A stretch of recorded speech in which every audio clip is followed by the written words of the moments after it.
voilà sur le plan de la santé. projet bi ñu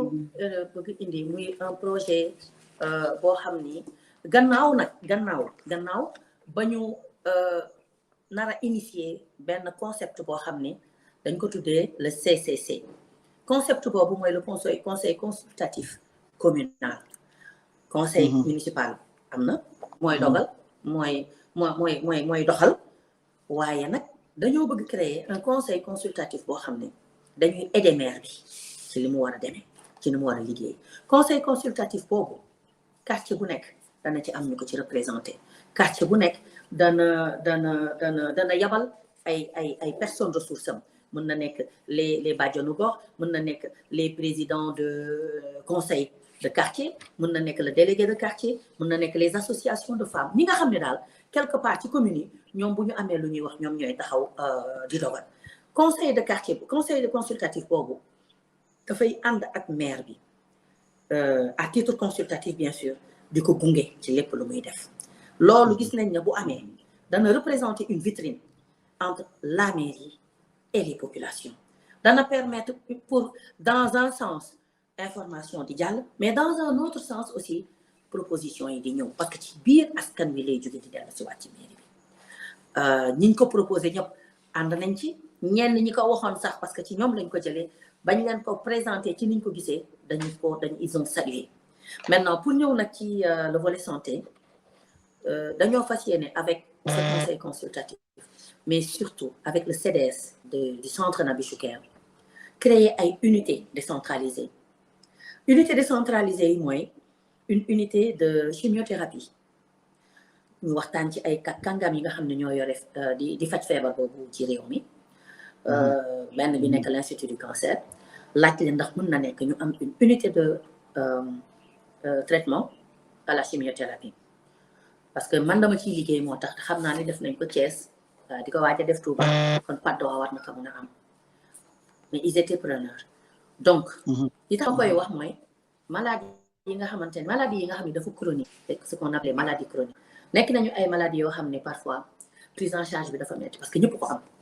et cancer pour ce qu'on en sait plus de 12 000 nouveaux cas de cancer par an dafa nekk feebar boo xam ne dafa diis dafa metti mais pour ce qu'on sait aussi de la réussite dans les traitements c'est que 75% des malades viennent à un stade tardif dafa nekk loo xam ne aussi metti na donc ça veut dire que sur les 12 000 nouveaux cas on sait que les 75% ne pourront pas être sauvés ñu ne nag ñun dañoo bëgg jege suñu askan ndax suñu man li may doxal fi mu nekk nii muy sama proverbe wala xam nga sama kii rek slogan de campagne mooy voilà jege leen mooy jariñ leen mooy jàmmal leen ci biir jàmmal boobu nag dañoo bëgg même bu dee yàlla mooy teg nit feebar ñu fexe ba nit ki ànd ak dignité am ci biir feebaram unité de chimiothérapie boobu dina permettre dans des salles quand même très confortables climatisées avec la télé et tout le temps que ñu def chimio ñu mën a tëdd nekk ci conditions yu baax au moins ñu retrouver un tout petit peu la dignité humaine suñu paree dañuy soulager parce que duñu ñibbi fu sooy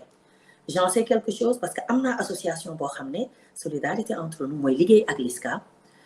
moo tax ma nekk secrétaire chargé de la décentralisation de la LISCA dafay liggéey ci loolu maanaam les malades et les accompagnants des malades dañ leen di aider ci domaine boobu malade bi yenn saa yi buy faju ji day sonn mais buy ñibbisi bu amul taxi wala oto bu ko yóbbu day wàccu sax yenn saa yi ci bus yi donc doon na baax ñu gën leen a jegeel ñu am un traitement de proximité et ci biir waxtaan yi sax dem nañ ba gis ne proposition bu am solo am na ci ñu fexe ba le centre Nabi Choucair bi ñu bëgg relever son plateau ñu fexe ba mu am possibilité ñuy opérer certains malades qui souffrent de cancer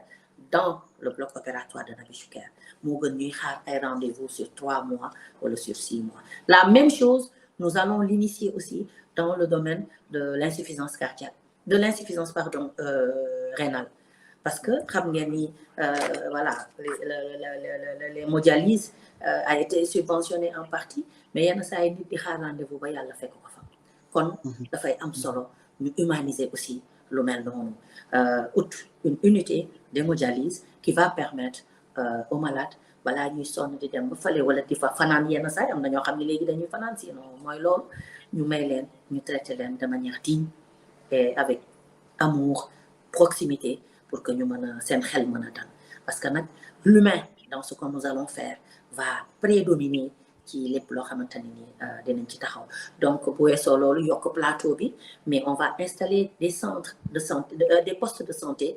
à la cité Soprim mais poste de santé bi ñu am Grand Médine dinañu fexe ba gën ko capitaliser parce que amul maternité pour ce que Grand Médine représente dans la commune de Patte d'Oie amuñu maternité donc war nañ fa mën def maternité fu ñu mën a def même une petite chirurgie yokk capacité bi parce que balaa ñuy ñëw ba Nabi Choucair ñu yemoon foofu muy gën a yomb te muy dafay wàññi aussi li nga xamante ni mooy liggéeyu Nabi Choucair donc loolu daal nekk na loo xamante ni waaw lu am solo lay doon et puis créer des centres pour d'abord les personnes âgées mais les femmes ak ceux qui souffrent de ces pathologies nga xam ne dañ leen di tegal ay spécialistes ñu leen di wax ñu war a def pour mucc ci cancer pour mucc ci insuffisance rénale pour mucc ci diabète di centre de counseling yu nga xamante ni daf leen di aider loolu nag nekk na lu ma tenir à cœur parce que ci domaine santé laay liggéey je suis chef d'entreprise dans l'industrie pharmaceutique mais je suis surtout dans la lutte contre le cancer merci beaucoup Sadia